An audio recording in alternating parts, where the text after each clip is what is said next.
తండ్రి అయిన దేవునికి మహిమ కలుగునుగాక. ప్రభువైన యేసుక్రీస్తు నామములో చేరువచ్చిన మీ అందరికీ నా హృదయపూర్వక వందనాలు తెలియజేస్తున్నాను. అదేవిధంగా ఆ పరిస్థితులను బట్టి స్థలమునకు రాలేక దూరము నుండి ఈ మాటలు ఆలకిస్తున్న ప్రియ సహోదరి సహోదరులకు, గ్రామస్తులకు, పెద్దలైన వారందరికీ ప్రభువైన యేసుక్రీస్తు నామములో నా హృదయపూర్వక వందనాలు తెలియజేస్తున్నాను. దేవుని మహాకృపను బట్టి మరి 2024 సంవత్సరం ఏప్రిల్ నెల మొదటి ఆదివారం మనమందరము కూడా ఈ విధంగా ఆయన పాద సన్నిధిలో గడుపునట్లుగా దేవుడు మనకిచ్చిన ఈ గొప్ప భాగ్యమును బట్టి మనమందరము కూడా ఆ దేవత దేవునికి స్తుతులు స్తోత్రములు చెల్లించబోతున్నాం. మరి నేటి పాఠ్యాంశముగా మనం చదువుకున్న భాగం మత్తయి సువార్త, అదేవిధంగా యోహాను సువార్త, కొరింథీయులకు రాసిన పత్రిక. ఇందులో ఒకవేళ యేసుప్రభువు వారు స్వయంగా చెప్పిన 2 మాటలు, అపోస్తలుడైన పౌలు అయితే కనుక మరి ఆ మాటలనైతే కనుక బలపరుస్తూ చెప్పిన మాటలు, వాటన్నిటిని గురించి ఆలోచించినప్పుడు మనందరికీ అర్థమయ్యేదైతే మాత్రం ఒకటే: లోకంలో మానవులుగా బ్రతుకుతున్న మనం ఈరోజు నిత్యము మనకు ఎదురవుతున్న స్థితిగతులను బట్టి, అది శారీరకమైన స్థితిగతులు, ఆరోగ్యపరమైన స్థితిగతులు, కుటుంబాలను బట్టి, కాపురాలను బట్టి, సమాజాన్ని బట్టి, ప్రకృతిని బట్టి రకరకాలుగా అయితే కనుక ఎప్పుడు ఏదో ఒక చోట ఏదో ఒక విపత్తు, ఏదో ఒక ఆపద, ఏదో ఒక శోధన, ఏదో ఒక బాధ కలుగుతూనే ఉన్నాయి. వాటన్నిటిని చూసినప్పుడు తెలియకుండా మనకు కూడా తొందరపాటు, మనం ఏదైనా శోధనలో చిక్కుకుంటామా, మనకేదైనా భయం బాధ కలిగే పరిస్థితి వస్తుందా, మనం ఏదైనా ఒకళ్ళు కనుక ఉండకూడని పరిస్థితుల్లోకి వెళ్ళే పరిస్థితి వస్తుందా అనే ఉద్దేశంతో చాలామంది అయితే కనుక తొందరపాటుతో మరి క్రమక్రమంగా అయితే కనుక జరుగుతున్న పరిణామాలను బట్టి కృంగిపోయేవారుగా కూడా ఉన్నారు.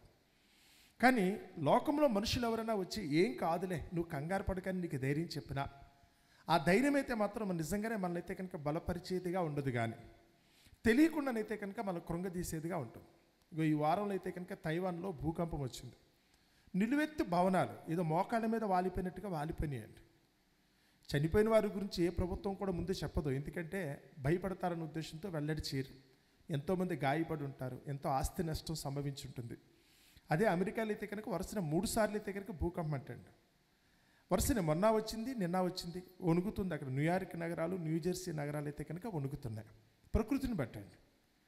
అదే లోకపరంగా ఆలోచిస్తే కనుక మనుషులకి ఈరోజు భయం. వ్యక్తిగతంగా మన ఆరోగ్యాన్ని గురించి ఆలోచిస్తే పక్క వాళ్ళకి ఏదైనా అనారోగ్యం వచ్చింది, వాళ్ళకి ఏదైనా ఆపద కలిగింది, వారికి ఏదైనా ఆపరేషన్ జరిగింది, లేదా వాళ్ళు ఏదైనా హాస్పిటలైజ్ అయ్యారనే సంగతి తెలిసింది అనుకోండి, తెలియకుండానే మనలో అయితే కనుక లేనిపోని దుడుకు, ఒకలాంటి భయం, ఏమో నాకు కూడా అయితే కనుక ఆ జబ్బు సంక్రమిస్తుందేమో, నాకు కూడా ఆపద లేదా అనారోగ్యం వస్తుందో అనే ఉద్దేశంతో భయం అండి. వృత్తిని బట్టో, వ్యాపారాన్ని బట్టో, లోకంలో జరుగుతున్న సంఘటనలు బట్టి నాకు ఎప్పుడు ఏ నష్టం కలుగుతుందో, ఎప్పుడు ఏ కీడు కలిగే పరిస్థితి వస్తుందో అనే ఉద్దేశంతో చాలామంది అయితే కనుక భయపడుతున్నారు. కారణం ఇదని లేదండి.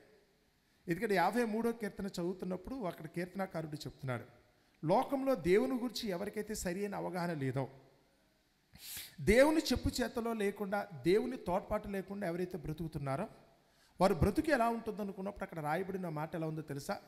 భయకారణము లేని చోట వాళ్ళు భయాక్రాంతులయ్యారు కదా అంటారు. అంటే నీడను చూసి కూడా భయపడే పరిస్థితి ఈరోజు లోకంలో చాలామందికి ఉంది. యేసుప్రభువు ఈ లోకానికి ఎందుకు వచ్చారంటే కనుక దయచేసి ప్రతి ఒక్కరు కూడా గమనించండి. పిరికివారిగా మారిపోయిన పరిస్థితి ఈరోజు క్షణక్షణము కూడా మనిషి భయపడుతున్నారు. ఎవరిని నమ్మలేని దుస్థితిలోకి వెళ్ళిపోతున్నారు. నమ్మొద్దని కూడా ఉంది. వాక్య ప్రకారం వస్తే కనుక యేసుప్రభువు రాకమును పాత నిబంధన గ్రంథంలో ఆ మీకా ప్రవక్త రాసినప్పుడైతే కనుక అక్కడ రాయబడిన మాట ఎలా ఉందో తెలుసా? ఏ మనుష్యుని మీరు నమ్మకండి. ఎందుకంటే దినములు అలా ఉన్నాయి. మనుషులైతే కనుక నమ్మగలిగే పరిస్థితిలో లేదు కనుక నమ్మకండి అని. మరి నమ్మకం లేకుండా ఈరోజు మనం ఎలా బ్రతకగలం? ఒకవేళ మన దినచర్య కొనసాగించాలనుకున్న లోకంలో మిగిలిన వారి దగ్గరికి వెళ్లకుండా మనం ఉండలేం కదా. ఎవరో ఒకరు సహాయం కోరుకోవాలి, ఎవరో ఒకరి సహకారంతోనే మనం బ్రతకాల్సిన పరిస్థితి ఉంది. నమ్మొద్దంటే కనుక ఎలా కుదురుతుంది? కానీ సమాజంలో మనం బ్రతకాలనుకున్నప్పుడు ఈరోజు నమ్మటం అనేది మనుషుల్ని బట్టి కాదు, కానీ ఎవరిని బట్టి ధైర్యం కలుగుతుందన్న సంగతే యేసుప్రభువు ఈ లోకానికి అయితే తెలియజేశారు. దేవుని మీద నమ్మకం లేని వారు, దేవుని యొక్క తోడ్పాటు లేని వారికైతే కారణం లేకుండానే వాళ్ళు భయాక్రాంతులుగా మారిపోతారట, ప్యానిక్ అయిపోతారు కదా అని.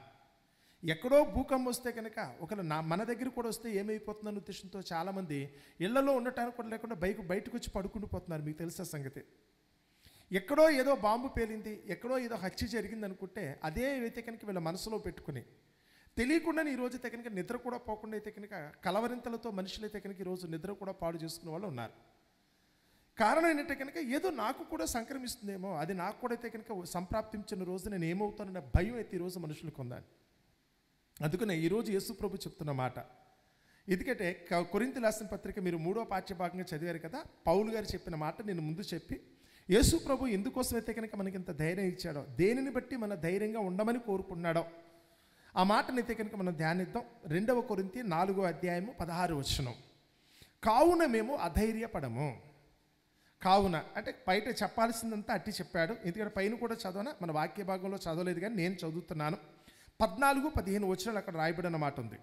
విశ్వసించిందని కనుక మాట్లాడి తిని. పౌలు గారు అయితే కనుక ఒకరు ఆ మాటను ఉదాహరణగా పెట్టుకుని మాట్లాడుతున్నాడేమో. నేను కూడా ఒకరు ఇక్కడ కూర్చున్నప్పుడు మీతో కూడా మాట్లాడి, భయపడకండి దేవుడు ఉన్నాడు అని నేను చెప్తున్నానంటే, ముందు నేను కూడా దేవుడిని ఏం చేసినట్టు విశ్వసించాను. నేను దేవుని నమ్ముకున్నాను కాబట్టి నాకు ఈ ధైర్యం కలిగింది. మీరు కూడా దేవుని నమ్మి మీరు ధైర్యంగా బ్రతకండి అని చెప్పడం అండి. విశ్వసించి తిని గనక నేను మాట్లాడి తిని అని వ్రాయబడిన ప్రకారము అట్టి విశ్వాసముతో కూడిన ఆత్మగలవారమై ప్రభువైన యేసును లేపినవాడు యేసుతో కూడా మమ్మును కూడా లేపి మీతో కూడా తన ఎదుట నిలువబెట్టునని ఎరిగి మేము విశ్వసించుచున్నాము గనుక మాట్లాడుచున్నాము.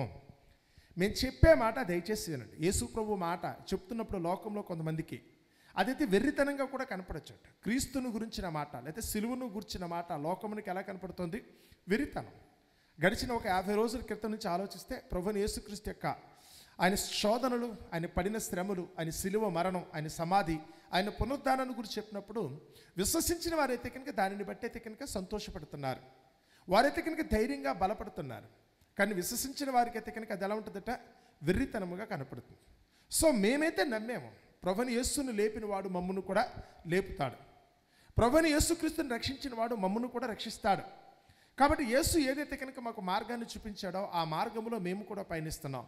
తద్వారా మేమైతే కనుక ధైర్యంగా ఉన్నామని చెప్తూ అప్పుడు ఆ 16 వచనం చెప్తున్నాడు, కావున మేము అధైర్యపడము. యేసు చనిపోయినప్పటికీ తిరిగి లేపిన దేవుడు మా పక్షాన ఉంటే మమ్మల్ని కూడా చనిపోయినప్పుడు తిరిగి లేపుతానన్న వాగ్దానం మేము పొందిన రోజున మేమెందుకు భయపడాలి? మేమెందుకు భయపడాలి? చనిపోయినా తిరిగి లేపుతాను. ఎవరైతే కనుక దేవుని చిత్తానుసారంగా ఒకవేళ మరణమే వారికి సంక్రమించినా, దేవుని చిత్తానుసారంగా బ్రతుకుతున్నట్టు వాళ్ళకు అపాయమే వచ్చినా, లేకపోతే దేవుని చిత్తానుసారంగా బ్రతుకుతున్నప్పుడు రాజుల చేత కూడా వాళ్ళకైతే కనుక శిక్ష పడే పరిస్థితి వచ్చినా నేనైతే కనుక తప్పిస్తానని దేవుడు వాగ్దానం చేస్తున్నాడు. అలనాడైతే కనుక రాజైన నెబుకద్నెజరు తను చెప్పిన మాట వినలేదు అన్న ఉద్దేశంతో షడ్రక్కును మేషక్కును అబేద్నెగోను ఏం చేయాలనుకున్నారట? మండుచున్న అగ్నిగుండంలో వేయాలనుకున్నారు. వాళ్ళు ఒకటే చెప్పారు, మేము నమ్ముకున్న మా దేవుని మీద మాకు నమ్మకం ఉంది. ఆయన భూమి ఆకాశములను సృజించిన వాడు, లోకంలో నరులందరికీ ఊపిరి పోసిన వాడు ఆయనే. కాబట్టి మనిషి చనిపోవాలా లేకపోతే కనుక బ్రతుకుండాలని నిర్ణయించేది దేవుడు గనుక ఆ దేవుడు మాకు వాగ్దానం ఇచ్చినందుకు గాను, మేము ఆయనను విశ్వసించినందుకు గాను మేము భయపడం, మేము అధైర్యపడం. అక్కడ పలికే పలుకైతే మేము అధైర్యపడం. మేమైతే మాత్రం ఆయన ఎడలైతే కనుక నమ్మకంతో ఉంటాం. నువ్వేం చేసుకుంటే అది చేసుకో, నువ్వు ఏం చేయాలనుకుంటే అది చేసుకో. రాజును కూడా వాళ్ళైతే కనుక ఆ రోజు ధిక్కరించారు. ఓ సామ్రాజ్యానికి చక్రవర్తి, బబులోను సామ్రాజ్యానికి చక్రవర్తి. తర్వాత కొద్ది కాలానికి కొన్ని వందల సంవత్సరాలు గడిచిన తర్వాత మళ్ళీ దర్యావేషు వచ్చాడు అనుకోండి సపోజ్. ఆ దర్యావేషు చక్రవర్తి కూడా తనకిష్టం లేకపోయినా తన మంత్రివర్గం చెప్పిన మాటలను బట్టి ఆ దేశపు రాజ్యాంగాన్ని బట్టి దానియేలుని తీసుకెళ్ళి సింహాల బోన్లో వేయాలనుకుంటున్నాడు. కారణం ఒకటే, నాకు ప్రార్థన చేయాలి, ఒక రాజుగారికి ప్రార్థన చేయండి, దేవునికి కాదు, నేను చెప్పేంత వరకు దేవుని మీరు పట్టించుకోకుండా నాకు ప్రార్థన చేయమని దానియేలు చెప్తున్నాడు. మనుష్యుడైతే కనుక స్తుతికి అర్హుడు కాదు కదా. నువ్వు రాజు అయితే అవ్వచ్చు కాక, చక్రవర్తి అయితే కావచ్చు కాక, నీకెంత బలమో లేకపోతే నీకుంత ఐశ్వర్యమో లేకపోతే నీకైతే ఎంతో ఒక పదవో లేకపోతే వైభోగం ఉంటే ఉండొచ్చు కాక, కానీ నువ్వు కూడా ఒక మామూలు మనిషివి. నేనుంటావు, కొన్నాళ్ళకి నువ్వు కూడా చనిపోతావు. ఇవాళ కనపడి రేపు చనిపోయి నీకు నేను ప్రార్థన చేయటం ఏంటి? నిన్ను నువ్వే రక్షించుకోలేవు, మమ్మల్ని ఏమి రక్షించగలవు నువ్వు? కాబట్టి నన్ను రక్షించలేని నీకు నేను ప్రార్థన చేయటం అంటే ఉద్దేశంతో ఆ దర్యావేషు యొక్క మాటను లేకపోతే తను చేసిన శాసనాన్ని దానియేలు ప్రవక్త ధిక్కరించాడు. అందుకు శిక్షగా ప్రతిఫలంగా తీసుకెళ్ళి సింహాల బోనులో వేశారు. అయితే ఏమైంది? పరలోకమందున దేవుడు సర్వమును సృష్టించిన వాడు, సర్వం మీద ఆధిపత్యం చలాయించే దేవుడు కదా. దేవుని కాదనుకుని లోకంలో ప్రధానమంత్రులు అవును అనుకున్నంత మాత్రం చేత జరిగిపోద్దా? ముఖ్యమంత్రులు దేవుని కాదనుకుని చేయగలరా? అమెరికా అధ్యక్షుడో రష్యా అధ్యక్షుడు ఏదైనా చేయగలుగుతారా? లోకంలో వీళ్ళు ఎంత గొప్పోడుగా పిలిపించుకున్నా, ఎంత అధికారము సుప్రీం పవర్స్ ఉన్నాయని అనిపించుకున్నా, పరలోకమందున దేవుని దగ్గరికి వచ్చినప్పుడు వీళ్ళందరికీ ఆయనైతే కనుక సుప్రీం పవర్ కదా, ఆయన కాదనుకుని వీళ్ళెవరు ఏమీ చేయలేరు కదా. కాబట్టి ఆ చక్రవర్తి చెప్పిన మాటను ధిక్కరించినందుకు సింహాల బోర్లో పడిన దానియేలు పరలోకమందున దేవునికి ఆజ్ఞను బట్టి సింహాల నోళ్ళు మూసివేయబడినందుకు గాను ఎలాంటి హాని కలగకుండా ఒక రాత్రంతా కూడా సింహాల బోర్లో కనపడి అక్కడైతే గడిపి క్షేమంగా తెల్లారి పొద్దున బయటకు వచ్చారు ఆయన. ఇక్కడ మాట్లాడుతున్న మాట ఏంటి తెలుసా? మేము నమ్ముకున్న మా దేవుని యొక్క శక్తి మీద మాకు నమ్మకం ఉంది. ఏడు కూర్చున్న మీ దగ్గరికి వచ్చినప్పుడు కూడా మనిషికి ధైర్యం ఎప్పుడు కలుగుతుందో తెలుసా? ఈరోజు లోకంలో మనుషుల్ని మీరు నమ్ముకున్నారేమో, కానీ ఆ మనుషులైతే నాకు సాయం చేస్తే నాకు ఏ ఆపద కలగదని మీరు అనుకున్నారే, కానీ నిజంగానే నమ్మకం ఉందా? డాక్టర్ గారిని నమ్ముకుంటే కనుక ప్రాణం నిలబడిపోద్దన్న నమ్మకం మీకుందా? పోలీసు వారిని నమ్ముకుంటే కనుక నాకు ఏ ఆపద కలగదు నమ్మకం ఉందా? డబ్బును నమ్ముకుంటే నాకు ఏ లోటు ఉండదు నిజంగానే మీరు నమ్మగలుగుతున్నారా? ఏదో నమ్మాలని మీరు ప్రయత్నిస్తారే కానీ పరిపూర్ణంగా ఈరోజు ఎవరు నమ్మట్లేదండి. ఎందుకంటే ఎవరు ఏమీ చేయలేరు. దేవుని చిత్తాన్ని కాదనుకుని లోకంలో ఉన్న ఏ ఒక్కరూ కూడా అయితే కనుక నీకు పరిపూర్ణమైన రక్షణ లేదా భద్రత కలిగించలేరు. దేవుడు మాత్రమే ఇవ్వగలిగింది. ఈ సంగతే యేసు ప్రభువు అయితే కనుక ఈ లోకానికి వచ్చి చెప్పిన మాట అదే. మీరు మనుషులను నమ్ముకుంటున్నారు, ఐశ్వర్యాన్ని నమ్ముకుంటున్నారు, మీకున్న బలాన్ని నమ్ముకుంటున్నారు, మీకున్న తెలివితేటలను జ్ఞానాన్ని బట్టో లోకంలో ఉన్న ఉద్యోగమో పదవులను బట్టో మీరైతే కనుక వెళ్ళిపోతున్నారు. ఇవేవి కూడా అయితే కనుక ఒక సమయానికి ఎందుకు పనికిరావు. చివరికి దేవుని చిత్తమే నెరవేరుతుంది తప్ప ఆయన చేతిలో ఏదైతే కనుక మిమ్మల్ని గురించి తీర్పు చెప్పబడిందో ఆ తీర్పు మాత్రమే అమలవుతుంది. కానీ మీరు అనుకున్నది ఏది జరగదన్న సంగతి చెప్పడం కోసమే యేసు ప్రభువు ఈ లోకానికి వచ్చారు. ఈ సంగతి ఆయన నమ్మిన అపోస్తులకు అర్థమైంది. పౌలు గారు కూడా అదే చెప్తున్నాడు. యేసు ప్రభు ఏ దేవుణ్ణి అయితే నమ్మాడో, ఏ సృష్టికర్త అనే దేవుణ్ణి అయితే కనుక యేసు ప్రభు ఆనుకున్నాడో మేము కూడా ఆ సృష్టికర్త అనే దేవుని మీద ఆనుకున్నాం. ఆ దేవుడు నమ్మదగిన వాడు. బయటికి ఏం జరిగినప్పుడు కూడా వీ డోంట్ కేర్. ఎలాంటి పరిస్థితి వచ్చినా, మా ఒంట్లో అనారోగ్యం వస్తే రావచ్చు కాక, వయసును బట్టి అయితే కనుక రూపురేఖలు మారుతూ ఉండొచ్చు కాక, వాతావరణాన్ని బట్టి అయితే కనుక పరిస్థితులు మారుతూ ఉండొచ్చు కాక, జరుగుతున్న ప్రకృతి విపత్తులను బట్టి అయితే కనుక మనుషుల్లో గలిబిలి కలగొచ్చు కాక, లోకంలో పెరిగిపోతున్న అక్రమాన్ని బట్టో అన్యాయాన్ని బట్టో దుష్టత్వాన్ని బట్టో దుర్మార్గత్వాన్ని బట్టో మనుషులైతే కనుక ఒక విధమైన ప్యానిక్ కండిషన్కి వచ్చేవచ్చు కాక, లోకమంతా ఏం జరిగినప్పుడు కూడా మేము మాత్రం కంగారు పడం. ఏదైనా జరగని ఏమైనా జరగని మేము నమ్ముకున్న మా దేవుడైతే కనుక నమ్మదగినవాడు. మేము నమ్మిన మా దేవుడైతే నమ్మదగినవాడు. కాబట్టి ఆ నమ్మదగిన దేవునికి మమ్మల్ని మేము సమర్పించుకున్నందుకు గాను మేమైతే నిత్యము ఎల్లప్పుడైతే కనుక ఆయన యందు బహుధైర్యము కలిగి ఉంటాము కదా. అందుకని ఆ మాట చెప్తా అన్నాడు చూడండి. కావున మేము అధైర్యపడం. మేము నమ్ముకున్న మా దేవుని యొక్క శక్తి సామర్థ్యాలను రుచి చూసిన మేము ఇప్పుడు కూడా అధైర్యపడము. మా బాహ్య పురుషుడు కృషించుచున్నాను, ఆంతర్య పురుషుడు దినదినము నూతన పరచబడుచున్నాడు. వ్యక్తిగతంగా లోకంలోకి వచ్చినప్పుడు మీ శరీరమే దానికి తాత్కాలం. ఇక్కడ పెరిగిన వాళ్ళు వయసు పెరుగుతున్న కొద్దీ మీ ఒంట్లో అయితే కనుక బలం తగ్గుతూ ఉంటుందండి. మీ మొహంలో వెలుగైతే కనుక తగ్గుతూ ఉంటుందండి. మీ ఒంట్లో పట్టు ఏదైతే ఉంటుందో సడలుతూ ఉంటుందండి. మీ మాట చెల్లుబాటు దగ్గరికి వచ్చినప్పుడు కూడా మొదట్లో మీరు బలిమి కలిగినప్పుడు, మీ చేతులు అయితే కనుక ధనం ఉన్నప్పుడు, మీకు ఉద్యోగమో పదమో ఉన్నప్పుడు మీరు చెల్లుబాటు చేసుకున్న మాట కొన్ని రోజులు గడిచేటట్టుకి చల్లకపోవచ్చు కూడా. కానీ ఇవన్నీ కూడా భౌతికంగా జరిగేవి. నీ జీవితంలో అయితే కనుక కనపడుతుంది కదా, చూస్తున్నారు కదా. మీ వ్యాపారంలో అయితే కనుక ఒకరికి కలిగే నష్టాన్ని బట్టి చేతిలోని డబ్బులు అయితే కనుక తరుగుతూ ఉండొచ్చు కాక, లోకంలో మీ పలుకుబడి కూడా తగ్గుతూ ఉండొచ్చు కాక, జరుగుతున్నాయి కదా ఇవన్నీ కూడా లోకపరంగా ఏమైనప్పుడు కూడా మేము మాత్రం మా అంతరంగం ముందు మాత్రం ఎక్కడా కూడా తొందరపడవలసిన ఆవశ్యకత లేదు. మా బాహ్య పురుషుడు కృషించుచున్నాను, మా అంతర్య పురుషుడు ఏమవుతారో తెలుసా? దేవుడు చెప్పిన మాట నెరవేరుతుంది కదా. ఇదే కదా దేవుడు చెప్పిన సత్యం. నేను పుట్టినప్పుడైతే కనుక పసిపిల్లలా ఉన్నప్పుడు నన్ను చూసిన వారందరూ కూడా ముద్దు పెట్టుకున్నారు. కానీ రోజులు గడిచే కొద్దీ అయితే కనుక అందరూ కూడా నన్ను దూరం చేస్తున్నారు. ఒక సమయానికి అయితే కనుక దేవుడు చెప్పిన మాట నేను అసహించుకుంటారని చెప్పారు. ఓ సమయానికి వచ్చేటప్పటికీ కనుక నీ నుంచి వచ్చే దుర్వాసన భరించలేరు. నువ్వు అనారోగ్యం పాలైనప్పుడు నీ నుంచి వచ్చే వాసన, నువ్వు ముసలితనం వచ్చినప్పుడైతే కనుక నీ ముసలితనపు వృద్ధాప్యపు ఛాయలు అంటారు కదా, ఆ వాసన నీ పిల్లలకో నీ మనుమలు కూడా నచ్చని రోజు వస్తుంది. ఒకప్పుడు చిన్నప్పుడు అందరూ నన్ను ఎత్తుకుని ముద్దాడిన వారే, ఓ సమయానికి వచ్చినప్పుడు ఈరోజు అందరూ కూడా నువ్వు వదిలించుకోవాలని చూసేవారు కదా. ఇది కనపడినప్పుడు దేవుని చిత్తం మీకు అర్థం కాకపోతే మీరు తొందరపడతారు, భయపడతారు. ఇలా జరుగుతుందేంటి? ఒకప్పుడు అందరూ నేను మెచ్చుకున్నారు, ఈరోజు అందరూ కూడా చీకొడుతున్నారని మీరు కంగారు పడుతున్నారేమో. కానీ ఇది దేవుని యొక్క ప్రణాళిక. ఇలా జరగాలని దేవుడు కోరుకున్నాడు. లోకమంతా మిమ్మల్ని ఒప్పుకున్న రోజున మిమ్మల్ని లోకంలోకి పంపించాడు దేవుడు. మీరు వచ్చిన రోజున లోకమంతా కూడా స్వాగతించింది. మీరు పసిపిల్లగా ఈ లోకానికి వచ్చినప్పుడు నేను కన్న తల్లికి ముద్దు, నీవు కనుక్కున్న తండ్రికి ముద్దు. వారిని కన్నా తల్లిదండ్రులు, అమ్మమ్మలో లేకపోతే కనుక నాన్నమ్మలో తాతయ్యలో ఉన్నారు కదా, మీ బంధువులు అందరూ కూడా అయితే నిన్ను చూసి మురిసిపోయారు. నువ్వు ఈ లోకానికి రావటం వాళ్ళకి నచ్చింది కనుక నేను అందరూ కూడా స్వాగతించారు, అలాగే నిన్ను పంపించారు. కానీ మరలా ఈ లోకం నుంచి నువ్వు తిరిగి వెళ్ళిపోయే రోజు వస్తుంది కదా.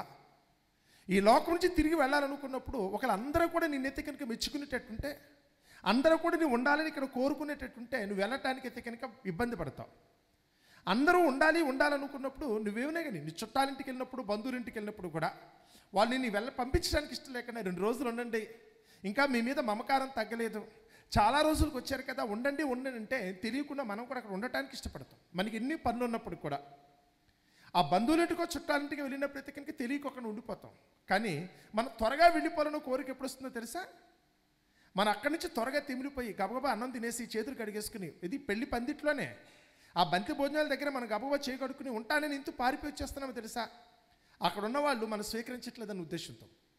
ఈ లోకం నుంచి నువ్వు వెళ్ళిపోయే సమయానికి వచ్చినప్పుడు కూడా నీ ఆయుష్కాలం పూర్తయ్యి లోకాన్ని విడిచిపెట్టే సమయానికి లోకము కూడా నిన్ను ఇలాగే తోలనాడే పరిస్థితి వస్తుంది, ద్వేషించే పరిస్థితి రావచ్చు. కొన్ని సందర్భాల్లో నిన్ను వదిలించుకోవాలనే ఉద్దేశంతో నిన్ను గురించి కనుక తప్పు మాటలు కూడా మాట్లాడచ్చు. నిన్ను గురించి వాళ్ళు విసుక్కుంటారు. కొన్ని సందర్భాలు నీ కొడుకు కూతురే నీ విసుక్కునే రోజు వస్తుందేమో, నీ భర్త భార్య నేను విసుక్కునే రోజు వస్తుంది. నువ్వు కనుక్కున్న నీ పిల్లలు, నీ మనుములు మనుమరాండ్రు ఎవరైతే ఉన్నావో, ఎవరినైతే నువ్వు చేతులతో ఎత్తి పట్టుకుని అల్లారు ముద్దుగా పెంచుకున్నావో వాళ్ళు కూడా నేను వదిలించుకోవాలనుకున్న రోజున నువ్వు ఒక్కటే అర్థం కావాలి. అదేంటి తెలుసా? నా జీవితం అయితే కనుక ఈ లోకంలో ముగిసిపోయింది కదా, దేవుడు నాకు ఇచ్చిన ఆయుష్కాలం అయితే ముగిసిపోతుంది, దేవుడు రమ్మని అడుగుతున్నట్టున్నాడు, అందుచేతనే ఆయన పిలుపు నాకు చక్కగా వినపడాలి, నేను దేవుని పిలుపుని విని నవ్వుతూ ఈ లోకం నుంచి వెళ్ళిపోవాలనుకుంటే ఇక్కడ వాళ్ళందరూ నన్ను ఏం చేయాలి? మెల్లగా నన్ను వదిలించుకోవాలని చూడాలి. ఇది కదా దేవుని ప్రణాళిక. అందరూ నేను మెచ్చుకున్న రోజుని ఈ లోకంలో పంపిన దేవుడు అందరూ మెచ్చుకునేటట్టుగా లోకంలో పంపాడు, గుర్తుపెట్టుకోండి. అదే సమయంలో నేను తీసుకెళ్ళేటప్పుడు కూడా అందరూ కూడా నువ్వు వెళ్ళిపోతేనే మంచిది ఏమనుకున్న రోజుకి వస్తుంది.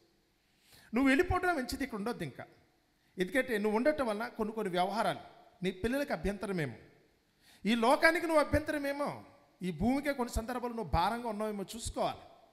కారణం ఏదైనప్పుడు కూడా అయితే మాత్రం నిన్ను పంపించేయడానికైతే కనుక వాళ్ళు సుముఖత వ్యక్తం చేసే పరిస్థితి రావాలి. ఇది దేవుని యొక్క చిత్తం. అందుకని ఎప్పుడైతే దేవుని యొక్క చిత్తం నెరవేరుతుందో అప్పటి వరకు నన్ను ప్రేమించిన నా భార్య నన్ను గురించి చులకనగా మాట్లాడుతుంది ఏంటి, నన్నైతే కంటికి రెప్పలా కాపాడిన నా భర్త నన్ను గురించి అయితే కనుక తప్పుగా అనుకున్నాడు అనుకుంటే నీకు ఒకటి అర్థం కావాలి. ఒకవేళ ఆ వారితో నాకున్న బంధం తీరిపోతుంది అనుకుంటా. నన్ను పిలుస్తున్నట్టున్నాడు దేవుడు, రమ్మని పిలుస్తున్నట్టున్నాడు. అందుకనే మాకున్న ఇంత తీయని అనుబంధం కూడా అయితే కనుక ఇలాంటి కొంచెంపాటి చేదుగా మారిపోతుంది కదా, మీకు తెలుసుకోవాలి. నువ్వు లేకపోతే కనుక నీ పిల్లలు ఒక్క క్షణం కూడా ఉండరు, నీ చెంగట్టుకు తిరిగిన వాళ్ళు గడిచిన కాలంలో. కానీ ఆ పిల్ల ఈ రోజు అయితే నిన్ను దూరం పెట్టే పరిస్థితి వస్తుంది అనుకుంటే బహుశా వద్దునా అన్న, అమ్మ వద్దమ్మా అని వాళ్ళు చెప్తున్నట్లు లెక్క. అంటే పరోక్షంగా నీకు ఏ స్వరం వినపడాలో తెలుసా? పిల్లల్ని నేను ఇష్టపడినంతసేపు, లోకం నేను ఇష్టపడినంతసేపు నీ చెవులు ఎప్పుడు కూడా లోకం వైపు ఉంటాయి. కానీ ఎప్పుడైతే కనుక నీ చెవి ఒకవేళ దేవుని వైపు తిరిగి ఆయన స్వరం విని ఆయన పిలుపుని బట్టి నువ్వైతే కనుక చక్కగా సర్దుకుని వెళ్ళిపోయే పరిస్థితి రావాలనుకుంటే ముందు ఈ లోకం యొక్క పిలుపు నీకు వినపడని రోజు రావాలి. అలా వినపడని రోజు అంటే నువ్వు కూడా వాళ్ళ మాటను పట్టించుకోలేని స్థితికి వచ్చేయాలి. వారి మీద నీకైతే కనుక ఉన్న మమకారమో ప్రేమ అయితే కనుక మెల్లగా చంపుకునే రోజు రావాలి. దేవుడైతే కనుక వేసిన ప్రణాళిక అది, ఆయన ప్రణాళిక అలా ఉంటుందండి. అందుకని ఒళ్ళు కృషించిపోతున్న పౌలు గారు ఏమనుకుంటారట? ఆనందపడుతున్నారు. బహుశా ఈ ఒళ్ళు కనుక సత్తువు తగ్గుతుంది అనుకుంటే, ఇందులో కనుక ఉండవలసిన ఆరోగ్యం లేకుండా అనారోగ్యం సంక్రమిస్తుంది అనుకుంటే, మనసు అయితే కనుక లోకం మీద వ్యామోహం లేకుండా పోతుంది అనుకుంటే పరోక్షంగా బహుశా దేవుడు నాకు ఇచ్చిన సమయం పూర్తయి నేను వెళ్ళిపోయే గడియ దగ్గర ఆసన్నమైందన్న సంగతి మనకు అర్థం కావాలట. అందుకని అంటున్నాడు, మా బాహ్య పురుషుడు కృషించుచున్నాను, మా అంతర్య పురుషుడు ఏం చేస్తున్నాడు? సంతోషిస్తున్నాడు. బికాజ్ ఆఫ్ నేను వెళ్ళే టైం వచ్చి దేవుని చిత్తం నెరవేరుతుంది. అది అక్కడ అర్థం కావాల్సింది అంటే దేవుడు చెప్పిన మాట ఉన్నది ఉన్నట్టుగా నెరవేరుతుంది కనుక నాకు చాలా సంతోషంగా ఉంది. ఇక అవసరం లేదు నాకు. మునుపైతే కనుక చిన్నప్పుడైతే యవ్వన దశలో ఉన్నప్పుడు పరుగులు పెట్టానేమో, ఎంత బలమైనా కానీ ఒకరికి కనుక అంత బలమైన వస్తువు అని అనుకున్నప్పుడు లేకపోతే కనుక బరువు అనుకున్నప్పుడు కూడా ఎత్తగలిగానేమో. కానీ ఇప్పుడు నాతో పని లేదు, ఇప్పుడు ఆ బరువులు ఎత్తాల్సినంత అవసరం లేదు, అందుకని అంత బలము నాకొద్దు. నేను అంత దూరం పరిగెట్టాల్సిన అవసరం లేదు, అందుకని నాకు అంత కాళ్ళలో సత్తువు అక్కర్లేదు. ఇప్పుడు 10 మంది దగ్గరికి వెళ్ళి నేను అందరిని కూడా సమ్మోహనపరచగలిగేంత అందం కూడా అక్కర్లేదు. ఎందుకంటే పెళ్లి కావాల్సిన వయసులో యవన దశలో ఉన్నప్పుడు నీ మొహం మీద అందం కావాలి. నీకు అన్నీ అయిపోయిన తర్వాత ఇప్పుడు నీ ఎవరికి సంబంధం లేదనుకున్నప్పుడు నీ మొహం మీద అందం ఉంటే ఏంటి, అందం లేకపోతే ఏంటి?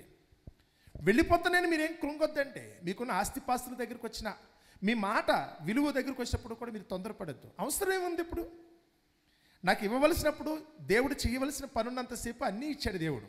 ఇప్పుడు నాతో పెద్ద పని లేనట్టుంది, అందుచేత నేను నాకు ఇచ్చింది అయితే కనుక ఒక్కొక్కటిగా తీసుకున్నాడని చెప్పి అందరూ బాధపడుతుంటే దేవుని చిత్తం తెలియని వారేమో దుఃఖపడుతూ ఉంటారు. అయ్యో నా ఒంట్లో సత్తువు తగ్గిపోయిందండి, నేను కూర్చుంటే లేవలేకపోతున్నాను, లేస్తే కూర్చోలేకపోతున్నానండి, నడవలేకపోతున్నానండి, నా చేతులు చిల్లిగా లేదండి. వాళ్ళందరూ బాధపడుతున్నారు, ఎందుకంటే దేవుని చిత్తం వాళ్ళకి అర్థం కావాలా. నీకు లేదు అంటే కనుక దాని అర్థం ఏంటి తెలుసా? ఓహో, ఇక నుంచి నన్నైతే కనుక దేవుడు ఈ లోకంతో వ్యామోహం లేకుండా నన్ను దేవుని చిత్తం వైపు తిరగమన్నాడన్న సంగతి అర్థం చేసుకోండి. ఇది దేవుని యొక్క ప్రణాళిక. ఇది అర్థమైతే కనుక మనిషికి భయం అనిపించదు, సంతోషం అనిపిస్తుంది. ప్రభువా నీ రాకడకు సూచనలు ఏవి అని అడిగారట. 24వ అధ్యాయం మత్తయి సువార్త చదువుతున్నా, లూకా సువార్త 19వ అధ్యాయం చదువుతున్నా, అక్కడున్న మాటలు నీ రాకడకు సూచనలు ఏవి అంటే కనుక అప్పుడు యేసు ప్రభు చెప్పాడు, అక్కడక్కడ కరువులు వస్తాయి, భూకంపాలు వస్తాయి, మనుషులు ఒకరినొకరు మోసం చేసుకుంటారు, యుద్ధాలు జరుగుతాయి, మనుషుల మీదకి మనుషులు, జనం మీదకి జనము, రాజ్యం మీదకి రాజ్యం లేస్తుంది. ఎలా ఉంటుందంటే కనుక అంత గందరగోళంగా ఉంటుంది అన్నారు. అయ్యి బాబా అలాంటి పరిస్థితులు ఉత్పన్నమవుతాయో ప్రభా అని. అప్పుడు అవన్నీ చూసినప్పుడైతే కనుక మనుషులందరూ కూడా ఆందోళనకు గురవుతారు. యుద్ధాలు జరుగుతున్నప్పుడు, ప్రకృతి విపత్తులు సంభవిస్తున్నప్పుడు అందరికీ వేదనగా, భయంగా, బాధగా ఉంటుంది. కానీ మీరు మాత్రం ఎలా ఉండాలి తెలుసా? అప్పుడు మీరు ధైర్యం తెచ్చుకొని తలెత్తుకోండి అన్నాడు ఆయన. ఇదేంటి అందరూ ఏడుస్తున్నప్పుడు మీరు ఎలా తల ఎత్తుకుంటారు అనుకుంటే కారణం ఏంటంటే, లోకాన్ని బట్టే ఆలోచించే వాళ్ళకి, లోకమే మొత్తం సమస్తం అనుకునే వాళ్ళకి ఎప్పుడైతే లోకంలో ఇలాంటి గలిబిలి సంభవిస్తుందో, లోకానికి నష్టం కలుగుతుందో వాళ్ళకి భయం.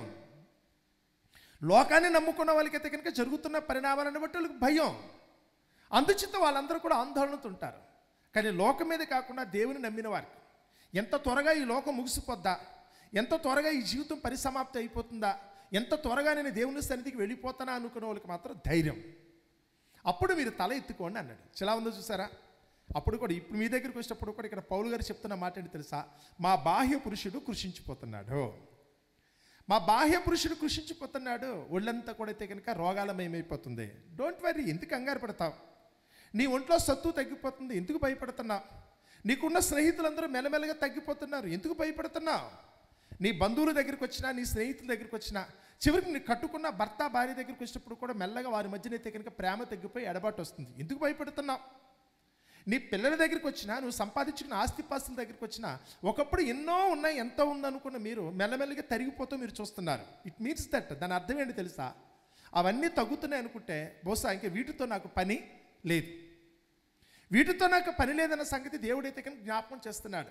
అందుచేతనే దేవుని చిత్తం నెరవేరుతుంది. బహుశా నేను దేవుని దగ్గరికి వెళ్ళే సమయం అయితే కనుక ఆసన్నమైంది కదా, లేకపోతే ప్రభుని యేసుక్రీస్తు ఈ లోకానికి వచ్చే సమయం అయితే కనుక దగ్గరకు వచ్చింది కదా. అందుచేత నేనైతే మాత్రం నా అంతరంగ ముందు నేనేం చేయాలట? సంతోషించేట్టుంటాను. ఇది పౌలు గారి భాష్యం అండి. అక్కడ చెప్పేటప్పుడైతే కనుక గ్రీసు దేశంలో, నా కొరింథీ పట్టణంలో ఉన్న వారికి అన్నీ తెలుసు, మాకు గొప్ప గొప్ప చదువులు చదివిన వాళ్ళం, మాకు ఫిలాసఫీ తెలుసు, ఇదంటారు కదా తత్వశాస్త్రం తెలుసు, మాకు తర్కశాస్త్రం తెలుసు, ఆర్థిక శాస్త్రం తెలుసు అని వాళ్ళందరూ కూడా వెర్రివిగే, వాళ్ళందరూ కూడా జ్ఞానం అంటే మా దగ్గరే ఉన్నదని వెర్రివిగే వాళ్ళకైతే చెప్తున్నాడు. మేము ఎందుకు నవ్వుతున్నామో తెలుసా? మాకున్న నమ్మకం ఏంటో తెలుసా? మా ధైర్యం ఏంటో తెలుసా?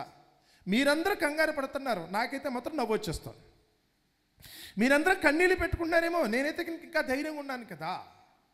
చివరికి పౌలు యొక్క మరణాన్ని గురించి అయితే అందరూ కూడా చెప్తున్నారట. పౌలు పలానా చోటకు వెళ్ళి ఇంకా అప్పగించబడి చనిపోతాడని చెప్పినప్పుడు, ఆ 3వ ప్రయాణంలో చెప్తున్నప్పుడు అందరూ కూడా బెంబేలు పడిపోయి ఏడ్చేస్తున్నారట. అయ్యో పౌలు గారికి ఆపద కలుగుతుందా, పౌలు గారిని పట్టుకుంటారా, పౌలు గారిని అయితే కనుక చెరసాల్లో వేస్తారా, పౌలు గారిని చంపేస్తారా, ఇవన్నీ కూడా అంటుంటే కనుక పౌలు వాళ్ళతో ఒక మాట అంటున్నాడు. అపోస్తల కార్యములు మనం చదువుతున్నప్పుడు, మీరు ఏడ్చి నన్నెందుకు కంగారు పెడుతున్నారు, మీరు ఏడ్చి నన్ను ఎందుకు కృంగదీస్తున్నారు, ఏం జరుగుతుందో దేవుడు నాకు చెప్పాడు. ఏ సమయానికి నా బ్రతుకులో ఏది జరగాల ముందే దేవుడు అయితే కనుక నాకు స్క్రిప్ట్ ఇచ్చాడు. లేఖనముల ప్రకారం కదా, వ్రాయబడిన ప్రకారం. దేవుని చిత్తములో ఎవరైనా ఉన్నారనుకుంటే కనుక దేవుడు వారి ఎడల ఏదైతే చేస్తున్నాడో ఉన్నదాన్ని ఉన్నదన్నట్టుగా సంతోషంగా స్వీకరించటం. నన్ను గురించి రాసింది నాకు మంచి కలిగినప్పుడు, నాకు సంతోషం కలిగినప్పుడే కాదు నన్ను యాక్సెప్ట్ చేయటం, దాన్ని అంగీకరించడం అనుకుంటే నాకు నచ్చితే అంగీకరించడం కాదు. కొన్ని సందర్భాల్లో నా మొహం అంతా చేదైపోద్ది, నా చెంప మీద ఎన్నో దెబ్బలు తగలొచ్చు, నా ఒన్నింటిగా రోగాలు పుట్టొచ్చు, లేకపోతే కనుక అనుకోని శోధనలోనూ ప్రమాదంలో పడవచ్చు, ఎన్నో నిందలు అవమానాలు కూడా ఎదురుగా అయ్యే పరిస్థితి వస్తుంది. అది దేవుని చిత్తం. నీ బ్రతుకులో అది నెరవేరాలని దేవుడు అనుకున్నాడు కనుక ఆయన ఏది చేసినప్పటికీ దాని అంతటిని కూడా మనం ఎలా స్వీకరించాలట? సంతోషంతో స్వీకరించటం. ప్రభువా ఇది నీకు ఇష్టమైతే, ఇది బహుశా నువ్వు ఏర్పరిచినది అయితే, నువ్వు ఈ విధంగా ఉండాలని నువ్వు కోరుకున్నది అయితే కనుక నేనెందుకు కాదంటాను. ఇలా ఉండాలని నువ్వు అనుకున్నప్పుడు నేనెందుకు కాదంటాను, నువ్వు ఏది చెప్పినప్పుడు కూడా నేను స్వీకరిస్తాను. ఒకరు ఏదైనా జరగాలని నువ్వు అనుకుంటే కనుక అంతలోనే ఆనందం, మరి కొద్దిసేపటికి దుఃఖం కలుగుతుంది అనుకుంటే కనుక పర్వాలేదు. మనమైతే చాలా బాధపడే పరిస్థితి వస్తుందండి. ఇంతేంటండి, ఆనందం అయితే కనుక 2 క్షణాలు కూడా ఉండలేదు కదండి. అందరూ సంతోషంగా ఉన్నాం అనుకున్నప్పుడైతే కనుక 1 గంట కూడా అయితే కనుక ఆనందం మిగలేదు అనుకుంటున్నారు. ఏమో అలా ఉండాలని దేవుడు కోరుకున్నట్టున్నాడు, నీకు ఇలా జరిగించాలని దేవుడు అనుకున్నప్పుడున్నాడు. యేసు ప్రభుని రాజుగా చేసి యెరూషలేము వారందరూ కూడా గొప్పగా ఊరేగించారట మట్ల ఆదివారం రోజున. మళ్ళీ అదే స్థలంలో అయితే కనుక యేసు ప్రభు వారి భుజం మీద సిలువ మోయించి సిలువ పెట్టి ఆయనైతే కనుక రక్తం కారుకునేటట్టుకైతే కనుక కింద నడిపించుకుంటూ వెళ్తున్నారు 4 రోజులు గడిచిన తర్వాత. ఇదే 4 రోజుల పాటు కూడా యేసు ప్రభు యొక్క ఆనందం ఉంచలేదంటే వద్దు అన్నాడు దేవుడు. ఆయన భరించాడు. నా ఇష్టము కాదు కానీ నీ చిత్తం నెరవేరునుగాక అన్నాడు. ఇదిగో నీ బ్రతుకులు ఇప్పుడు అదే జరుగుతుంది. నువ్వు అవుననుకున్నా కాదనుకున్నా దేవుని చిత్తమే నెరవేరుద్ది. నువ్వు కావాలనుకుంటే లాభము రాదు, వద్దనుకుంటే నష్టము ఉండదు. నీ ఇష్ట ప్రకారం ఇక్కడ ఏం జరుగుతో నీకు అర్థం కావాల్సింది ఏంటంటే కనుక దేవుడు చేసే పని నేను ఒప్పుకోవాలంతే. అని ఏది చేసినప్పుడు కూడా నేను ఒప్పుకోవటం, అలా ఒప్పుకుంటే ఎందుకంటే నాకు అంటాడు కదా, స్వార్థ ప్రకటించకపోని ఎడల నాకు శ్రమ. దేవుని చిత్తాన్ని ఎదిరించకూడదు, ఆయన ఏది చెప్తుంది. ఒకరు ఇష్టపడి చేస్తే నాకేం కలుగుతుంది, బహుమానం వస్తుంది కదా, లాభం వస్తుంది. దేవుని పని దగ్గరికి వచ్చినప్పుడు కూడా దేవుని యొక్క సంకల్పం, పని అంటే మరొకరు అనుకోకండి. మీ బ్రతుకులో దేవుడు ఏదైతే నిర్ణయించాడో దాన్ని అయితే కనుక మనం అందరూ కూడా ఏం చేయాలట, సహృదయంతో స్వీకరించాలి. ఆయన ఏది చేస్తే దాన్ని నేను అంగీకరిస్తున్నాను. నా బ్రతుకులో ఏది జరగాలని దేవుడు కోరుకుంటే దాన్ని నేను ఒప్పుకుంటున్నాను.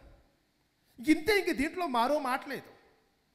ఇక దీనికైతే కనుక మరొక విధంగా పర్యాయం అయితే కనుక ఆలోచించడం, మరొక విధంగా దానికి ఆల్టర్నేటివ్ ఆలోచించడం లేదు.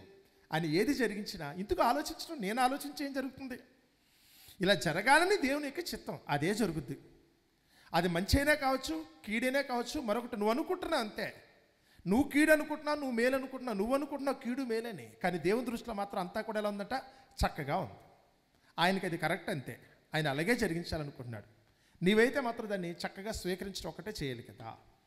అందుకనే పైకి ఒంటి మీద దెబ్బలు పడుతున్నప్పుడు కూడా హృదయంలో ఈయనేమనుకున్నాడట, ఆనందంగా ఉన్నాడు. అందుకనే కైసరే పట్టణంలో ఫిలిప్పీ దగ్గరికి వచ్చినప్పుడు, ఆ ఫిలిప్పీ పట్టణంలో అయితే కనుక ఒకరోజు బెత్తములతో చితక కొట్టేశారట పౌలు గారిని, శీల గారిని. వారిని కొట్టి జైల్లో పడేస్తే ఆయన అయితే కనుక జైల్లోకి వెళ్ళి ఆ రాత్రి అంతా కూడా ఏం చేస్తున్నాడు, ఆయన సంతోషంతో పాటలు పాడుతున్నాడు. కొట్టించుకోవడానికి మేము అర్హులం కదా. క్రీస్తు శరీరమందు ఎక్కడైతే కనుక కొదువై ఉన్నదో ఆ కొదువైన స్థలంలో నేనైతే కనుక కొట్టించుకోవడానికి సిద్ధమన్నాడు పౌలు గారు. యేసుప్రభునైతే శిలువ శిక్షలో చితక కొట్టేశారు. ఇంకా ఎక్కడన్నా గ్యాప్ ఉందేమో, ఆయన ఒంటి మీదకి దున్నబడిన స్థలం ఏదైనా ఉంటే ఆయనకు మారుగా నేను దున్నించుకుంటాను, ఆయన కొట్టించుకుంటాను అన్నాడు ఆయన. అందుకే నేను కొడుతున్న ప్రతి సందర్భంలో కూడా ఎవరి దెబ్బలు తగులుతున్నాయి అనుకున్నాడు ఆయన. ఇది నన్ను చూసి కొట్టట్లేదు, ఎవరి దెబ్బలు ఇవి, క్రీస్తు భరించాల్సిన దెబ్బల్ని నేను భరిస్తున్నాను, ఆయన భారాన మోస్తానంటే అదృష్టం కదా అనుకున్నాడు ఆయన. అందుకని పైకి మాత్రం ఆయన కృంగిపోయే పరిస్థితి వచ్చిన అంతరంగం అయితే మాత్రం ఆయన ఏం చేస్తున్నాడట, ఆయనైతే నూతన పరచబడుచున్నాడు కదా. మేము దృశ్యమైన వాటిని చూడక అదృశ్యమైన వాటినే నిదానించి చూచుచున్నాము గనుక క్షణమాత్రం ఉండు మా చులకని శ్రమ ఎన్నాళ్ళు కలుగుతుందంట, కొద్ది కాలమే. కొద్ది కాలం ఓర్చుకోండి, కొద్ది కాలం శ్రమ పడాలి. పేతురు గారు కూడా అదే చెప్తున్నారు కదా, మీరు కొద్ది కాలము శ్రమ పడాలి. మీ జీవితంలో అయితే కనుక మీరు ఏడ్చే రోజులు కొన్ని ఉంటాయి, కొద్ది రోజులే, తొందరపడకండి. మీరు దుఃఖపడి కృంగిపోయి కన్నీళ్లు పెట్టుకుని మీరైతే కనుక ఎవరికి మొహం చూపించలేని రోజులు కూడా మీకు రావచ్చు కాక, మీరైతే గుండె పగిలిపోయితే ఏడ్చే రోజులు కూడా కొన్ని ఉండొచ్చు కాక, ఉండనివ్వండి. కొద్దిపాటిది చులకన, అది పర్లే, కొద్దిసేపు ఓపిక పడితే. అందుకని ప్రసవించే స్త్రీ దగ్గరికి వచ్చినప్పుడు, ఆ ప్రసవించే స్త్రీ దగ్గరికి వచ్చినప్పుడు ఆమె నొప్పులు పడుతున్నప్పుడు, ప్రసవించే గడియ ఆసన్నమైనప్పుడు ఆమె అయితే విపరీతంగా బాధపడుతుంది కదా. ఆమె విపరీతంగా బాధపడుతుంది, కానీ కొద్దిసేపే. ఆ బిడ్డ ఎప్పుడైతే కనుక ఆమె నుంచి బయటకు వచ్చేసాడో ఒక్కసారిగా ఏమైపోద్ది, నొప్పిని మర్చిపోద్ది. బిడ్డ కలిగిన సంతోషం చేతైతే కనుక ఆ నొప్పిని కూడా ఎప్పటికీ కూడా జ్ఞాపకం చేసుకోదు కదా. లోకంలో మనుషులు అనుకున్న వాళ్ళు ఈరోజు దేవుని కృపను పొందుకోవడానికి చూపించే ఉదాహరణ ఆ ప్రసవించే స్త్రీ ఉదాహరణ కదా అంటాడు యోహాను సువార్తలో చెప్తున్నప్పుడు. ఈరోజు మన దగ్గరికి వచ్చినప్పుడు కూడా మనం కూడా అదే ఆలోచించాలి. పౌలు గారు కూడా అలాగే చెప్పుకుంటున్నాడు. మేమేమన్నా తెలుసు, క్షణమాత్రం ఉండు మా చులకని శ్రమ మా కొరకు అంతకంతకు ఎక్కువగా నిత్యమైన మహిమ భారమును కలుగు చేయుచున్నది. ఎలాగనగా దృశ్యమైనవి అనిత్యములు, అదృశ్యమైనవి నిత్యములు. ఎప్పటికైనా కానీ ఈరోజు మనం ఏదైతే కంటితో చూడలేకపోతున్నామో, ఏదైతే మనకి కళ్ళ కనపట్లేదో అదే స్థిరం. పరలోకమందున దేవుని దగ్గరికి వచ్చినప్పుడు ఆయన ఈరోజు మన కంటికి కనపడేవాడు కాదు. మనం రూపం ఏర్పరచుకుంటున్నామేమో దేవుడి పేరుతో, మీరు ఏదేదో అనుకుంటున్నారేమో, కానీ వాస్తవంగా దేవుడు కంటికి కనపడేవాడు కాదు, ఆయన అదృశ్యుడు. కానీ దేవుడే శాశ్వతం. ఈరోజు మనం తయారు చేసుకున్నది ఏదైనా ఉంటుంది, కొన్నాళ్ళకి పాడైపోతాయి. మనం దేవుని రూపాలతో కూడా కొన్ని సందర్భాలు అయితే కనుక దేవుళ్ళుగా మార్చుకునే వాళ్ళు కూడా ఉన్నారు. ఎన్నాళ్ళు ఉంటాయి? అది ప్రకృతి విపత్తులకు నాశనం అయిపోవచ్చు, యుద్ధాల్లో వాటిని పాడు చేయొచ్చు, శత్రువులు వచ్చి వాటిని నాశనం చేయొచ్చు, లేదా వయసు అయిపోతే కనుక కొన్నాళ్ళకైతే కనుక మనం చేసుకున్నవన్నీ కూడా పాడైపోతాయి. అది కట్టుకున్న గుళ్ళైనా కావచ్చు, అందులో పెట్టిన దేవి దేవతల విగ్రహాలైనా కావచ్చు, ఎవరైనా కావచ్చు. కానీ వాస్తవం ఆలోచిస్తే కనుక దేవుడు ఉన్నాడు, ఆయన అదృశ్యుడు. ఆయన అదృశ్యుడు ఎప్పటికీ ఆయనకైతే మాత్రం ఎప్పటికి కూడా నాశనం అనేది మాత్రం ఉండదు కదా, అది నిత్యముగా ఉంటుంది. మేము కూడా నిత్యమైన దేవుణ్ణే చూస్తున్నాం తప్ప తాత్కాలికమైన వీటిని గురించి ఆలోచించట్లేదు. చివరికి మా ఒంటి మీద ఉన్న ఈ దేహం ఉంది కదా, నా మీద ఉన్న దేహం అన్నాడు, ఈ శరీరం దగ్గరికి వచ్చేటప్పుడు కూడా ఇది కూడా అనిత్యమే. ఈరోజు నేను అని ఏదైతే చెప్పుకున్నామో ఇది కూడా ఉండదు. నేను మాత్రమే శాశ్వతం తప్ప నాకు ఇచ్చిన ఈ శరీరం శాశ్వతం కాదు. అది బలంగా ఉండొచ్చు, అందంగా ఉండొచ్చు, లేదా ఆరోగ్యంగా ఉండొచ్చు, ఇది నిజమా? ఏది శాశ్వతం కాదు కదా. కంటికి కనపడేది ఏది శాశ్వతం కాదు. మనిషి అయితే కనుక ఈరోజు అయితే కనుక ఆ కంటికి కనపడే దాని గురించి ఆలోచిస్తున్నాడు, కానీ శాశ్వతమైన దేవుని మీద అయితే కనుక చూపు పెట్టలేకపోతున్నాడు.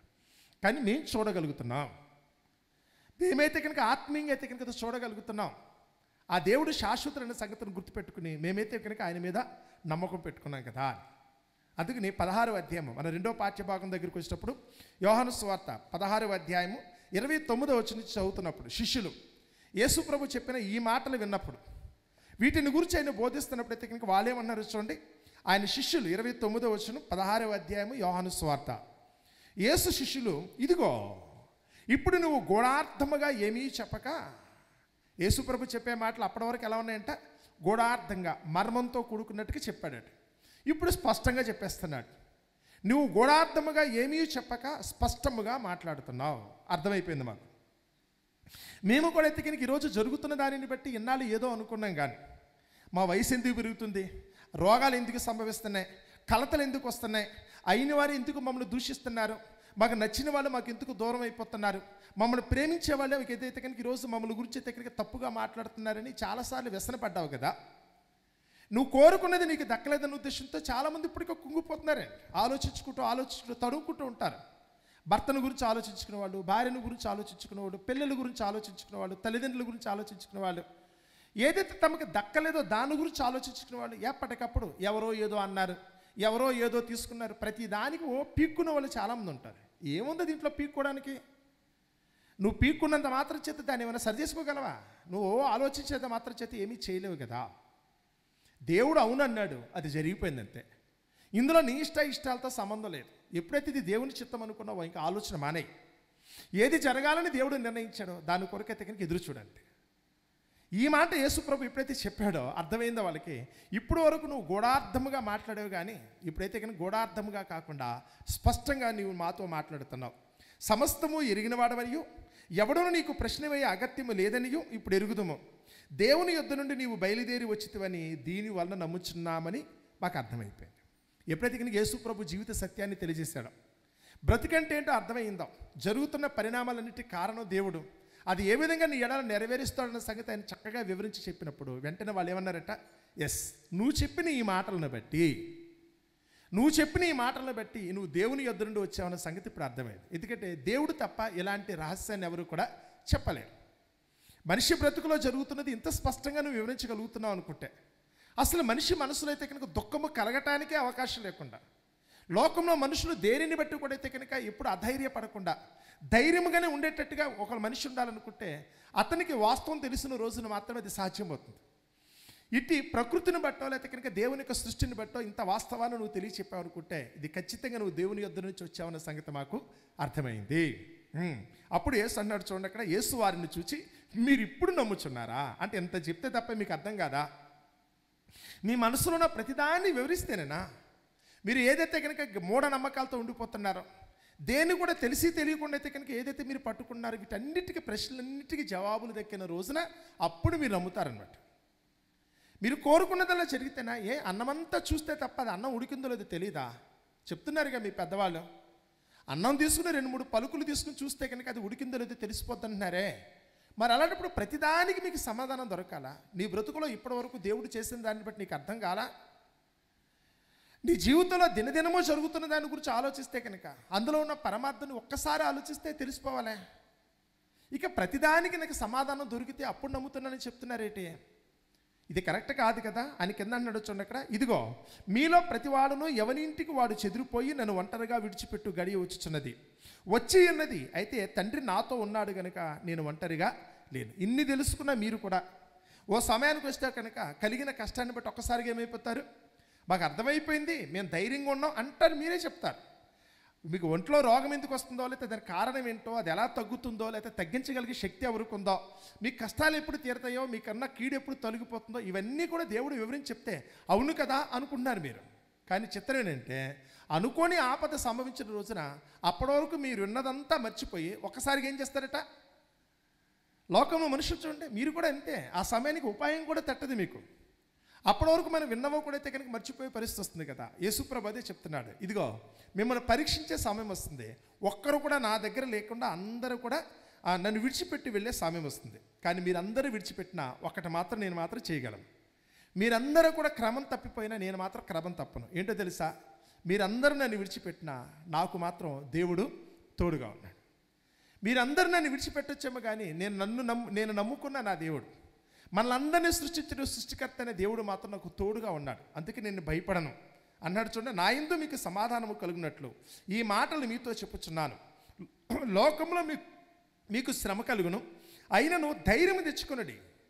మీరు లోకంలో అయితే కనుక మీ దినదినం ప్రతిరోజు కూడా మీ దైనందిక జీవితం అనుకున్నప్పుడు ఎప్పటికప్పుడు ఏదో ఒక శోధన, ఏదో ఒక బాధ లేకుండా ఎప్పుడు కూడా నవ్వుతూ ఉండే మొహం అంటూ ఈ ప్రపంచంలో ఏది ఉండదండి.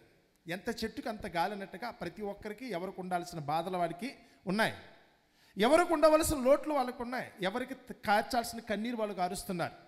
అందరికీ కనిపెట్టేట్టుగా కొంతమంది ఏడుస్తారు, మూడో కంటికి తెలియకుండా కానీ గదిలోకి లేచేవాళ్ళు మరి కొంతమంది ఉంటారు. కాబట్టి ప్రతి ఒక్కరికి శ్రమ లేని వారు ఎవరు లేరు. అబ్బా వాళ్ళు ఎంత హ్యాపీయెస్ట్ జంట అండి అన్నారు చాలామంది. కొంతమంది భార్య భర్తలు చూసినప్పుడు నిజంగా వాళ్ళు ఎంత అన్యోన్యంగా ఉన్నారండి. అబ్బా అలాంటి జంట, నేను కూడా మా భర్త తల ఉంటే బాగున్నాను, నేను కూడా నా భార్య తల ఉంటే బాగున్నాను అందరూ అనుకుంటున్నారు. పిచ్చోళ్ళారా, మీకు తెలియదేముంది? పైకి అందరూ నవ్వుతూనే ఉంటారు, చూసేవాళ్ళకి ఎత్తకనికి ఎంత అన్యోన్యమైన జంట అని. అసలు రహస్యం అంతా గదిలోకి వెళ్ళిన తర్వాత తెలుస్తుంది. వాళ్ళు నోటంటే వచ్చే మాటలు మీరే బెటరు, మిగిలిన వారిని చూసి మీరైతే కనుక ఏదో గొప్ప అనుకుంటున్నారో వాళ్ళందరికంటే కూడా మీరే 1,000,000 రెట్లు బెటర్. తెలుసా? మీ భర్త చాలా మంచివాడు, మీ భార్య అంతకంటే మంచిది. బయట వాళ్ళని చూసి మీరు ఎప్పుడు కూడా పొరపడకండి. మీ కుటుంబం దగ్గరికి వస్తే, అది మీ పిల్లల దగ్గరికి వచ్చినా తల్లిదండ్రుల దగ్గరికి వచ్చినా, ఎవరినో చూసి వారికి ఉన్నది నాకు లేదని మీరు అనుకుంటున్నారు. అదంతా కూడా ఒట్టి షో, అదంతా ఒట్టిదైతే కనుక అంతా కూడా డాంబికంగా మాట్లాడుతున్నారు, కానీ అది నిజం కాదండి. మీరే గొప్పోళ్ళు, మీకున్న అదృష్టం మిగతా వాళ్ళకి లేదన్న సంగతి గుర్తుపెట్టుకోండి. లోకంలో మీకు శ్రమ కలుగును, కానీ మాత్రం ఒకటి ధైర్యం తెచ్చుకోండి. ఏ శ్రమ కలిగినప్పటికి కూడా వాటన్నిటిలో కూడా నన్ను రక్షించగలిగే స్తోమత కలిగిన వారెవరు? నేను నమ్ముకున్న నా దేవుడు. నేను నమ్ముకున్న నా దేవుడు ఉన్నాడు. ఎవరేమైపోతే నాకెందుకు? ఎవరు నన్ను విడిచిపెట్టినప్పుడు కూడా దేవుడు నన్ను విడిచిపెట్టాడు కదా. ఎవరు నన్ను విడిచిపెట్టినప్పుడు కూడా, ఎవరి వల్ల నేను దుఃఖపడే పరిస్థితి వచ్చినా నా దేవుడైతే మాత్రం నన్ను ఆదరిస్తాడు. నేను నమ్ముకున్న నా దేవుడు ఎవరో కాదు, నా తండ్రి కదా. మనందరినీ సృష్టించిన సృష్టికర్త అయిన దేవుడు ఆయన. కాబట్టి అందరూ విడిచిపెట్టినా చివరికైతే మాత్రం ఆయనే నన్ను పట్టుకుంటాడు. నా తల్లి గర్భంలో ఉన్నప్పుడే నన్ను చూసిన నా దేవుడు, అప్పుడే నా అవయవాలను నిర్మించిన దేవుడు. అప్పటికి మా అమ్మకి తెలియదు నేనెవరో, మా నాన్నకి తెలియదు, లోకంలో ఉన్న వారికి ఎవరికి తిరిగి మునిపే నన్నైతే కనుక దేవుడు చూశాడు. మళ్ళీ ఆ దేవుడే నన్ను పట్టించుకున్న రోజు అయితే కనుక త్వరలో రాబోతుంది కదా. మళ్ళీ ఆ దేవుడే నాకైతే కనుక సహాయం చేసే రోజు రాబోతున్న ఉద్దేశంతో మనందరం ఏం చేయాలట? ధైర్యం తెచ్చుకోండి. అందుకని యేసుప్రభువు వారు అయితే కనుక లోకానికి అంతటి కూడా నేను ఇచ్చే పిలుపు ఎలా ఉందో చూడండి. ఏమని? 11వ అధ్యాయము మత్తయి సువార్త, మనం చదువుకున్న పాఠ్యభాగంలో మొదటి పాఠ్యభాగం మత్తయి సువార్త 11వ అధ్యాయం 25వ వచనం చదువుతున్నాను. ఆ సమయమున యేసు చెప్పినదేమనగా, తండ్రి, ఆకాశమునకును భూమికిని ప్రభువా, నువ్వు జ్ఞానులకును వివేకులకును ఈ సంగతులు మరుగు చేసి పసిబాలులకు బయలుపరిచినావని నిన్ను స్తుతించుచున్నాను. ఈరోజు అంటే మనం బైబిల్ చదువుకుని మనమైతే ఈరోజు ఇంత బహిరంగంగా అందరికీ తెలిసేట్టుగా మనం చదువుకుంటున్నాం. కానీ చిత్రం ఏంటంటే యేసు ప్రభు కాలంలో ఇప్పుడు మనం పలికిన పలుకులు ఎవ్వరికి కూడా తెలియవు. మనిషి జీవిత పరమార్థం వాళ్ళకి అర్థం కాలా. ఒక కష్టం ఎందుకు వస్తుందో, ఎందుకు మనిషి అయితే కనుక దుఃఖపడతాడో, ఎందుకు మరణం సంభవిస్తుందో దానికి కారణం ఏంటన్న సంగతి ఆనాటి వారికి ఎదమిద్దంగా తెలియదండి. అందుకని జరిగే దానిని బట్టి, వారికి కలిగిన కష్టాన్ని బట్టి, లేకపోతే శ్రమను బట్టి, మరణాన్ని బట్టి కుంగిపోయేవాడు వాళ్ళందరూ కూడా. ఒంట్లో రోగం వచ్చినా కృంగిపోయేవారు, ఏదైనా కలత వచ్చినప్పుడు కూడా కృంగిపోయేవారు. కారణం తెలియక, దాన్ని ఎలా పరిష్కరించుకోవాలో తెలియక ఆనాటి వారందరూ కూడా కృంగిపోయారు. కానీ చిత్రం ఏంటంటే, ఆ రోజైతే కనుక అంటున్నాడు, ఆ చుట్టూ ఉన్న ఎవరైతే శిష్యులు ఉన్నారో 12 మంది శిష్యులు, వారు పెద్ద పెద్ద చదువులు చదువుకున్న వాళ్ళు కాదు. వారందరూ కూడా అయితే కనుక చిన్ని చిన్ని పనులు చేసుకునేవారు. ఎవరు కొంతమంది అనుకున్నప్పుడు అయితే కనుక చేపలు పట్టుకునే జాలర్లు కూడా వారిలో ఉన్నారు. కానీ వారిని చూసి అంటున్నారు, ప్రభా ఎంత గొప్పోడు నువ్వు. గొప్పవాళ్ళు అనుకున్న వాళ్ళు, పెద్ద పెద్ద మేధావులకి అందరికి జ్ఞానం అయితే కనుక నువ్వు పసిపిల్లలకి ఇచ్చావు కదా. చిన్నపిల్లలు అనుకున్న వాళ్ళు ఎవరైతే ఉన్నారో వారికైతే కనుక ఈ జ్ఞానాన్ని అయితే కనుక బయలుపరిచావు కదా. చదువుతున్నాను చూడండి, నువ్వు జ్ఞానులకును వివేకులకును ఈ సంగతులు మరుగు చేసి పసిబాలులకు బయలుపరిచిన వారిని నిన్ను స్తుతించుచున్నాను. అవును తండ్రి, ఎలాగూ చేయుట నీ దృష్టికి అనుకూలం. గొప్ప గొప్ప వాళ్ళకి అర్థం కాక ఈరోజు తలలు పట్టుకుంటున్నారు, కత్తులు పట్టుకున్నారు, వాళ్ళు పగ ప్రతీకారాలు పెంచుకున్నారు. తమకు జరిగిన దానికి మేమైతే కనుక తప్పకుండా అయితే కనుక ప్రతీకారం తీర్చుకోవాలనే ఉద్దేశంతోనే దేశాలు కూడా, పెద్ద పెద్ద పదవుల్లో ఉన్న వాళ్ళు కూడా అయితే కనుక ఈరోజు యుద్ధాలకైతే చొరబడే పరిస్థితి వస్తుంది. ఎందుకంటే కనుక ఏం జరిగినప్పుడు కూడా ఇది దేవుని చిత్తమని వాళ్ళకి తెలియట్లేదు. దాన్ని మేమేదో సరి చేయగలమన్న ఉద్దేశంతో, మాకున్న బలిమిని బట్టి ఏదో చేయగలమన్న ఉద్దేశంతో వాళ్ళు ప్రయత్నిస్తున్నారు. కానీ దాని వలన వచ్చే ఫలితం ఏంటి, దేవుడు ఏం చేయబోతున్నాడో ఇప్పటికే తెలియదు. ఉక్రెయిన్ గురించి వచ్చినప్పుడు రష్యాకి ఉక్రెయిన్కి మధ్యన 2 సంవత్సరాల క్రితం యుద్ధం స్టార్ట్ అయిందండి. 2 సంవత్సరాల క్రితం, చాలా చిన్న దేశం. ఆ రోజు అయితే కనుక వాళ్ళు యుద్ధం ప్రారంభించిన రోజున రష్యా అధ్యక్షుడు అయితే కనుక ఇచ్చిన స్టేట్మెంట్, సాయంత్రానికల్లా మేమైతే కనుక కీవ్ చేరుకుని, అంటే కనుక ఉక్రెయిన్ రాజధాని అనుకున్న కీవ్ అనుకున్న పట్టణం చేరుకొని మేమైతే కనుక ఆ పట్టణాన్ని స్వాధీనపరుచుకుంటాం, అయిపోయింది ఇంకా దాని పని, సాయంత్రానికైతే యుద్ధం ముగిసిపోద్దన్నాడు అతనుకున్న బలిమిని బట్టి, మాకున్న సైనిక శక్తిని బట్టి ఎంత సాయంత్రానికి అయిపోతే మహాపడితే కనుక ఒక 12 గంటలు, అంత మించి పట్టదు అన్నాడు.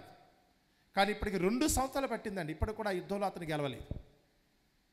ఆ యుద్ధంలో ఈ 2 సంవత్సరాల నుంచి కూడా యుద్ధం చేస్తున్నారు, ఘోరమైన యుద్ధం. ఎన్నో యుద్ధ విమానాలు, ఎన్నో తుపాకులు, ఎన్నో ట్యాంకులు ఇలాంటివన్నీ మోహరించుకున్నారు. ఎంతోమంది చనిపోవడం కూడా జరిగిపోయింది. కానీ యుద్ధంలో ఇప్పటివరకు వాళ్ళు గెలవాల.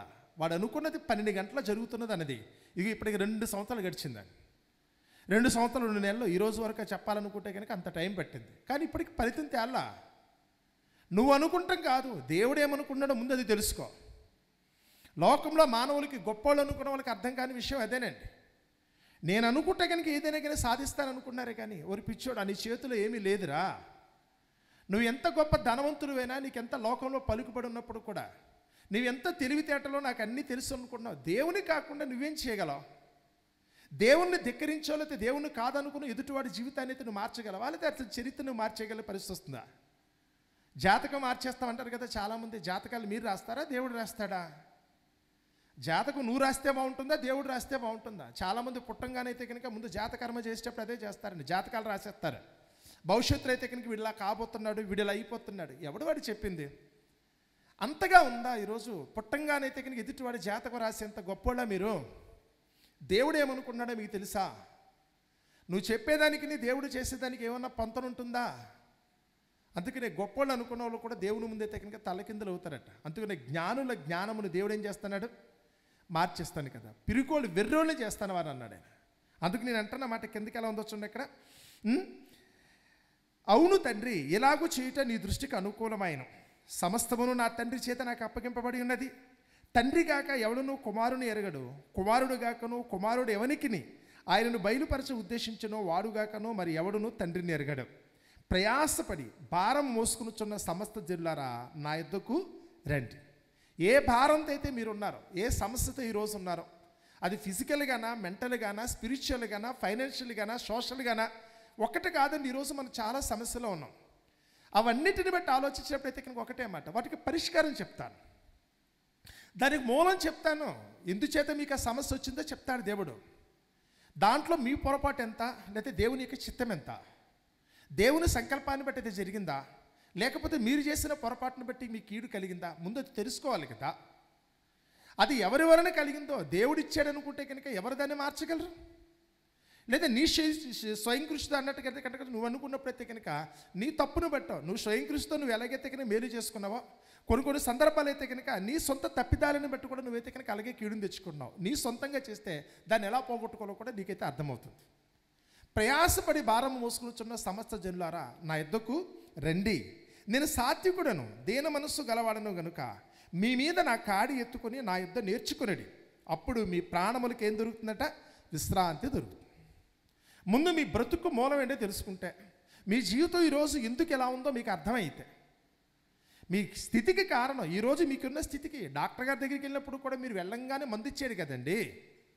ఈరోజు ఒంట్లో రోగం వచ్చో ఏదో కష్టమో నష్టం వచ్చి డాక్టర్ గారి దగ్గరికి వెళ్తే వెంటనే ఇంజెక్షన్ చేసేస్తాడా? ముందు మీ రోగం ఏంటో తెలియాలిగా, అది ఎందువల్ల వచ్చిందో తెలియాలి కదా, అడుగుతాడు కదా. మీరు తినేది ఏం తింటారు, ఎలా తాగుతారు, మీకు సిగరెట్ అలవాటు ఉందా, లేకపోతే మీకు మందు అలవాటు ఉందా అడుగుతున్నాడు ఆయన. మీకు ఏదైనా రోగం వచ్చిందని అక్కడికి వెళితే, మీకు నలసటగా నలతగా ఉందని అక్కడికి వెళితే టెస్టులు అన్నీ చేస్తారు. అన్నీ చేసిన తర్వాత అక్కడ చెప్తారు ఏమైందో చూస్తాడు. ఓహో, దీనివల్ల ఈ సమస్య వచ్చిందా, ఇది వంశపారంపర్యం వల్ల వచ్చిందా, లేకపోతే మీరు చేయకుండా పనులు చేయటం వల్ల ఇది వచ్చిందా, లేదా అనుకోకుండా అయితే కనుక వాతావరణం యొక్క మార్పులను బట్టి అయితే మీకు వచ్చిందా, ఇవన్నీ చూసిన తర్వాత మీకు వైద్యం చేస్తాడండి.